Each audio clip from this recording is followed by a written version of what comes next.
Hello, I'm Dr. Jonathan Amspacher, and I wanted to take a few minutes to talk to you today about breast reduction. There's a lot of things that are involved in a breast reduction. We get quite a few questions about it regularly, and so breast reduction can be a very powerful procedure and help folks out who have neck and back pain and sagging or drooping of the breast.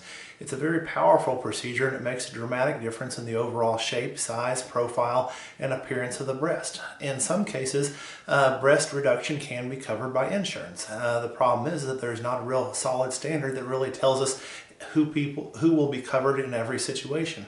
What we generally think about is some basic guidelines that if you have a body mass index under 35, you're a non-smoker, those are good starting indications, and insurance usually requires that you have at least 500 grams of breast tissue to be resected or cut out in most cases. Some patients may be able to get approval with less, but that really requires a letter to your insurance company. The way that we usually start with the process, you come in for an evaluation, and then your plastic surgeon will take some measurements on you and get an estimate of how much tissue they think that they can safely resect in order to do your breast reduction. We send in this letter to the insurance company, and then different insurance companies have different criteria that they judge it by to determine whether they'll give us approval for the procedure or not. Many of us have greatly reduced prices for out-of-pocket expenses for folks who aren't able to qualify for insurance-based breast reduction, but that's something you'd have to talk to your plastic surgeon about.